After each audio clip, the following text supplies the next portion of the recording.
I am truly lucky. After all, I can give my beloved daughter a job that suits her bright future. The manager in front of me, Mark, said this while grinning at me. When I said nothing, he continued speaking. Your job will be taken over by my daughter, so you might as well quit immediately. It seems I've been set up by this man. Moreover, he's planning to steal the $30 million contract I secured and claim it for himself and his allies. At that moment, I was shaking with anger, feeling as though I might explode. Yet, it was also true that there was nothing I could do about his ruthless treatment. I had no choice but to accept the punishment handed to me. However, a few months later, the situation took a complete turn. Indeed, those who try to take what belongs to others in an underhanded way will eventually face divine retribution. Mark, the man who brought me down, ultimately met his downfall.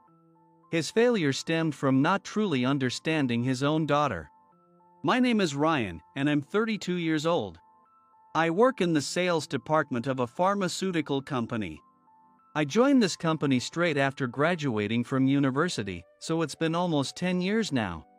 Although I struggled to adapt at first, I feel like I've really gotten the hang of my job over time.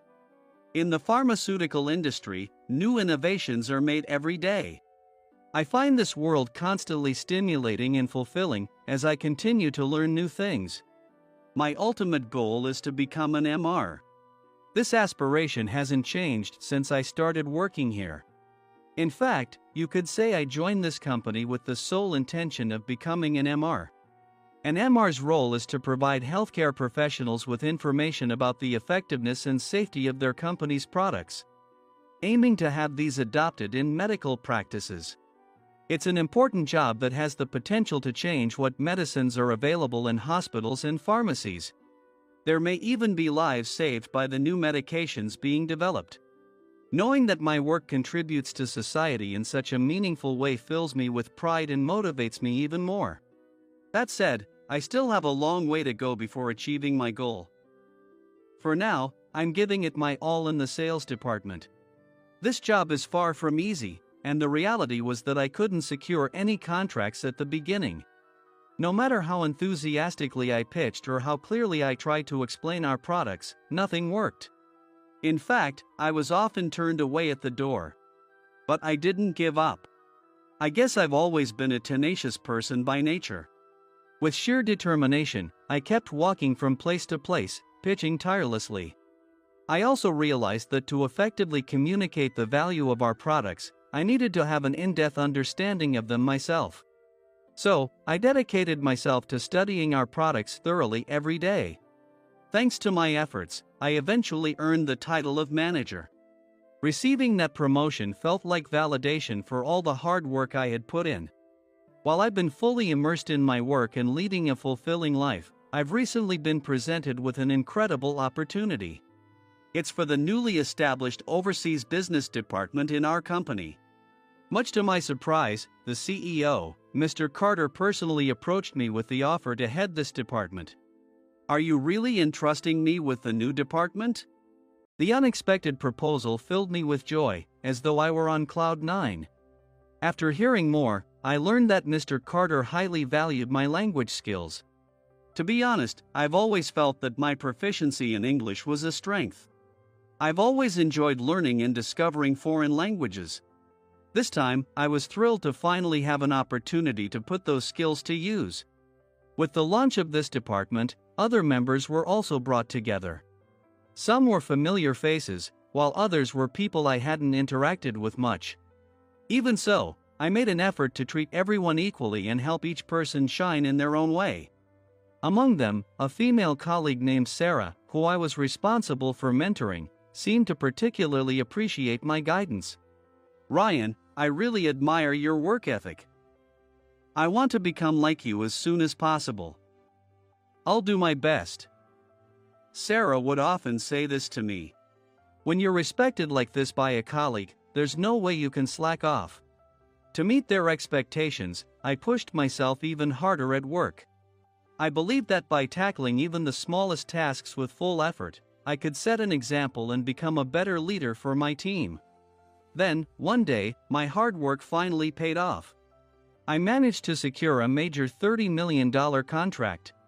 The client was an American pharmaceutical company. They proposed working with us on the joint development of a new drug. However, at first, they didn't seem very enthusiastic about the idea. While it wasn't an outright rejection, their response felt lukewarm at best. But I couldn't afford to let this opportunity slip away. Determined to persuade them, I held numerous discussions with the client, presenting our case repeatedly. As a result, they gradually came to see the value we could bring. When I announced the successful contract to my department, everyone was overjoyed. Some praised me with remarks like, "As expected of you."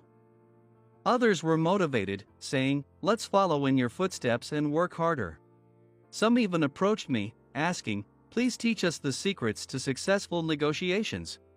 This major success significantly boosted the morale of our team.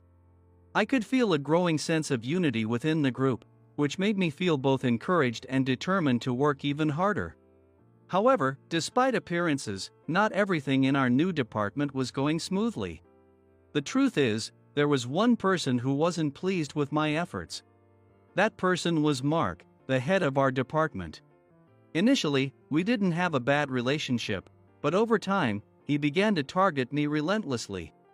Mark could be described as a complicated person. Despite being in the position of a department head, he harbored a deep inferiority complex about his education. It likely stemmed from the fact that he only graduated high school before entering the workforce. He seemed to have a particular dislike for university graduates, highly educated individuals, or those with advanced skills. Above all, he appeared to genuinely resent people who were proficient in languages, a skill he completely lacked. For example, whenever we casually used business terms in conversations, he would snap, "We're Japanese, so speak Japanese." I often used business jargon unconsciously, which seemed to irritate him even more. Once, he went so far as to say, "Don't act cool, you're Japanese. Stop showing off, it's gross." These unreasonable remarks obviously made me angry. But since he was my superior, there wasn't much I could do but let his comments slide. One day, while I was working on some documents in the office, a colleague called out to me, "Ryan. Sorry, but can you come here quickly?" The way they called my name and their tone carried a sense of urgency. Wondering if there was some sort of trouble, I left my desk with a slight sense of worry. "What's wrong?" I rushed over to the colleague who had called me. It turned out they had received a call from abroad and couldn't communicate effectively, so they wanted me to handle it. Aside from that, there didn't seem to be any major trouble. Relieved, I took the call and addressed the issue. As soon as I hung up, the colleague looked at me apologetically. "I'm sorry for troubling you, Ryan," they said, looking a bit downcast. But when I smiled and replied, "It was no problem at all, nothing to worry about," they seemed relieved. After seeing them off, I returned to my desk. I was about to resume my work when I noticed something slightly off about my computer screen. Something felt different. I couldn't pinpoint exactly what, but there was a subtle, unsettling sense that something wasn't right. Leaving the screen on while I was away had been a mistake in itself. Thinking it was an urgent matter, I had rushed off and forgotten to lock my computer. This meant that after I left, anyone could have accessed it. Perhaps someone had tampered with my computer. With all the critical data stored on it, I was filled with anxiety. Trying to keep calm, I glanced cautiously in Mark's direction. The moment our eyes met, he gave me a sly, unpleasant smile. Later that day, as I was about to leave the office after work, Mark approached me. In a cheerful tone, he said, "Something interesting is going to happen tomorrow," before walking away with a cryptic smile. Of course, I had no idea what he was talking about. By the time I thought to ask, he had already disappeared. Feeling puzzled by his words, I headed home. That night, with some extra free time, I stayed up late studying for the Amherst certification exam. By the time sleep overtook me, I had completely forgotten the odd sense of unease from earlier. The next morning, as soon as I arrived at the office, I was summoned by Mr. Carter. I couldn't help but feel excited. Perhaps our overseas department had achieved a major milestone. With high hopes, I headed to the CEO's office. "Excuse me," I said, opening the door. The moment Mr. Carter saw me, he shouted, "What have you done?" Stunned, I froze in place. He was visibly furious. "I'm sorry, sir, but I don't understand." "What happened?" I asked nervously. With a thunderous expression, he replied, "There's been a data breach." Apparently, the materials I had prepared had been leaked to an external party. The client had discovered this and was furious, threatening not only to terminate the contract but also to sue for damages. "I didn't do it," I declared firmly, knowing I had no involvement whatsoever. There wasn't even a 1% chance I could have made such a mistake. However, Mr. Carter firmly said, "That's impossible." He explained that the leak was traced back to my email address and had occurred yesterday. How could that be? I mentally reviewed my actions from the previous day. Then I remembered stepping away from my desk briefly when a colleague called me. When I returned, I had felt something was off about my computer. It must have been tampered with during that short time. Realizing this, I wanted to explain that I wasn't responsible. However, the fact remained that I had forgotten to lock my computer, creating the opportunity for this to happen. I had no excuse to offer. Mr. Carter's anger escalated, and eventually, he said, "You may need to take responsibility by resigning." In essence, he was telling me I was being fired. Feeling utterly crushed, I left the office. As I stepped into the hallway, overwhelmed with despair, I noticed a man standing there. It was Mark. He smirked and said, "What's wrong? You look pale." I told him about my dismissal, still baffled by everything that had happened. Feigning shock, he exaggeratedly replied, "Oh no. You really should lock your computer next time." How did he know I had forgotten to lock my computer? Suspicious, I asked him directly. He brushed it off, saying, "Did I say that? Maybe you're so shaken by the news that you misheard me." His evasive response only deepened my unease.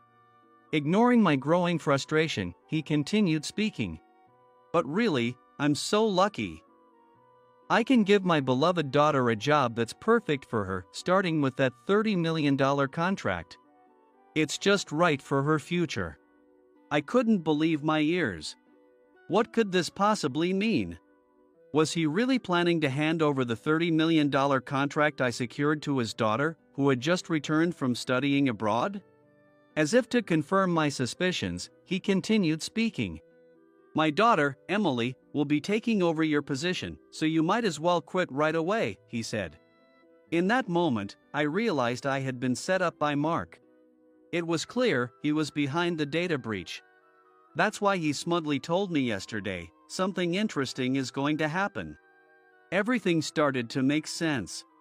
You're the one who leaked the information, aren't you?" I asked. "Who knows? What are you talking about?" Mark replied, half smirking as he feigned ignorance. I wanted to report this to Mr. Carter immediately, but Mark stopped me. "Do you have proof?" "Without evidence, how are you going to pin this on me?" "Poor you," he said mockingly. Then, with a grin, he added, "Better luck next time," before walking away. He was right. Without any proof, no one would believe me. In the end, there was nothing I could do, and I was forced to leave the company. 1 week before my resignation, Emily joined the company, effectively replacing me. On her first day, she approached me and said with a sneer, "You're still here? Don't get in the way of my work." I couldn't help but think. Like father, like daughter. Emily had strikingly dyed hair, meticulously applied makeup, and a strong perfume that lingered wherever she walked. Sarah kindly advised her, since we handle pharmaceuticals, it might be better to avoid strong perfume. But Emily clicked her tongue in irritation and snapped, "Mind your own business, old lady." Her attitude was defiant, to say the least. On top of that, She spent work hours browsing social media on the company's computer, leaving her colleagues exasperated. 1 week later, the day of my resignation arrived. After tidying up my desk and ensuring everything was spotless, I left the office. As I stepped outside, Sarah ran after me. "Ryan, did something happen with Mark?" she asked. Since I was leaving, I saw no harm in explaining the situation. After hearing everything, Sarah was furious. "That's absolutely outrageous!" she exclaimed, clearly enraged. I nodded weakly and replied, "It's terrible, but there's nothing I can do now." "However," Sarah said resolutely, "I won't give up. I'll find a way to get the security camera footage. Once we have it, we'll know who's behind this," she declared with determination. Her words lifted a small weight off my chest, and I felt a glimmer of hope. As I left the company that day, I felt a bit lighter, thanks to Sarah's promise. A week after my resignation, while job hunting, I received an unexpected call. It was from the very company I had secured the $30 million contract with. When I asked about the purpose of the call, they said, "If you're not working anywhere right now, why not join us?" The unexpected offer filled me with excitement. However, I was currently studying to earn a certification.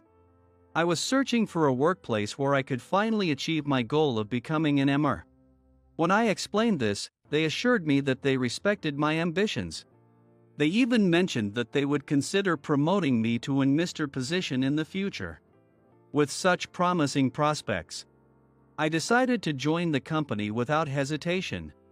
After transferring, I became even more determined, dedicating myself to my studies at home to achieve my certification.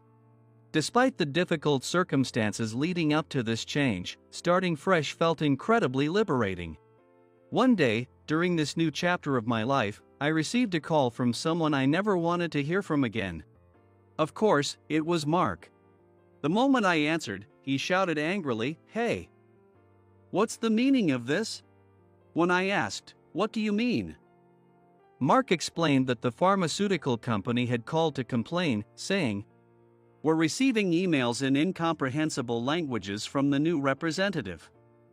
Where is the previous person? Shouldn't you ask your daughter about that?" I thought honestly. I had already left the company and had no involvement. However, Mark insisted. My daughter said she responded properly in English. "There's no issue on our end." He then barked, "Check the email exchanges right now," and abruptly hung up. Suppressing a sigh, I opened the forwarded emails. The problem was immediately clear. Her emails made no sense at all. It wasn't just a matter of poor email etiquette, her English was so chaotic that effective communication was impossible. So, the rumors about her were true. At that moment, everything finally clicked for me. After my resignation, I had briefly spoken with a former colleague about Emily. According to him, Emily could barely speak English. She studied abroad for a year in the US but mostly stayed around Japanese people, so her English didn't improve. She even said herself that she got by on vibes, they explained. At the time, I was skeptical, but the emails left no doubt. On top of that, it turned out later that her strong perfume caused issues as well. Despite Sarah's earlier advice, Emily had continued wearing it, and the CEO of the pharmaceutical company was outraged, finding it incredibly disrespectful. It seems that in this matter, Mark urged Emily, "You need to apologize immediately." However, she didn't appear concerned at all. Instead, she casually replied, "It's fine." I even took a photo with one of their employees as a keepsake and posted it on social media. Unfortunately, that very post led to an even bigger disaster. In the photo, Emily was holding a document with sensitive company data clearly visible. The data leak was complete. Mark panicked, but Emily didn't seem to grasp the gravity of the situation. Amidst the chaos, I received another call from Mark. "Fix this immediately. This is a disaster."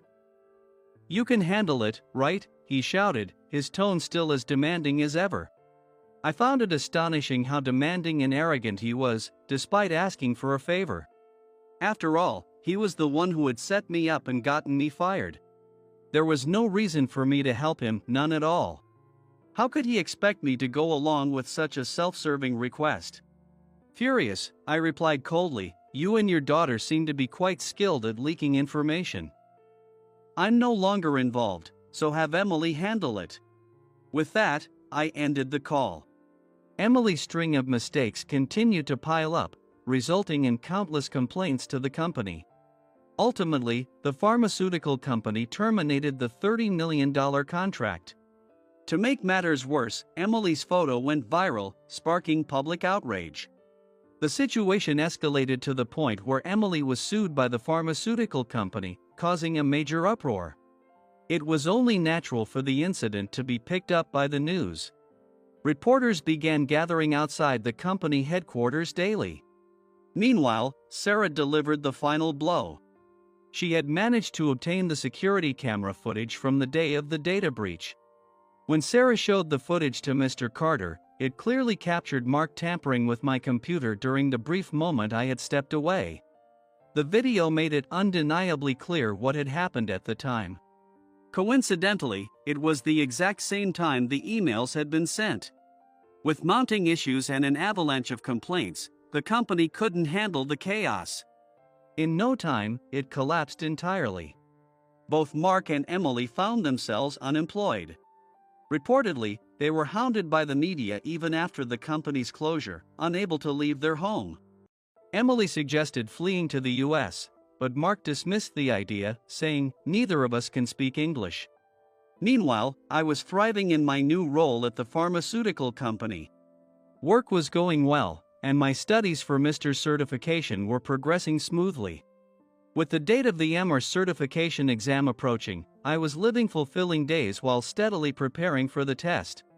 One day, I received a call from Sarah. She was also job hunting after the company's collapse, but it seemed she was struggling to find a suitable position and was deeply troubled by it. She reached out to me, asking for some advice. So, I decided to meet her for dinner that evening to talk through her concerns. Over the meal, we discussed her challenges, and I listened attentively to what she had to say. "Whenever I mention the name of my former workplace, I get rejected immediately," she said. It seemed the company's reputation had deteriorated far beyond what I had imagined. This was clearly making her job search much more difficult. It was a tough situation, no doubt about it. Thinking about how I could help her, I started considering what I could do to support her in finding a solution. After all, Sarah was the one who exposed Mark's wrongdoing and cleared my name. She fought for my honor, and I felt there must be something I could do for her in return. I suggested that she consider applying to my current pharmaceutical company. Her face lit up immediately. "Really? Getting a recommendation from you feels like a dream. Can I truly count on your help?" she said with excitement. Her joyful expression filled me with determination. "It's my turn to help," I thought as I nodded firmly. I recommended Sarah to my company, highlighting her intelligence and capabilities. Thanks to her strong skills and determination, she was successfully hired. Now, she has become my trusted partner at work. Her efficiency and ability to excel were quickly recognized, and she earned the respect of everyone around her. Still, she often says, "Ryan, I've always admired you. I love how you approach life." Every time, her words make me blush with pride and gratitude. Meanwhile, Mark and Emily eventually moved to the US. But of course, it was Mark. His inability to communicate in English was so severe that nothing seemed to go well for him. There was even an incident where he snapped at a cashier, shouting, "I'm Japanese. It's normal for me not to speak English." Nearby, a Japanese bystander calmly advised him, "We are in the US. If you're living here, perhaps you should study English." When I heard this story, I could vividly picture Mark's indignant reaction. It was just so typical of him. As for me, I continued dedicating my spare time to studying and finally obtained my MR certification. The moment my long-held dream became a reality, I was overcome with emotion, tears streaming down my face as I felt my years of effort had paid off. Becoming an MR was everything I had hoped for, but it was also more challenging than I imagined. The role required extensive expertise, came with strict quotas, and demanded relentless effort. Despite the difficulties, I found immense satisfaction in my work.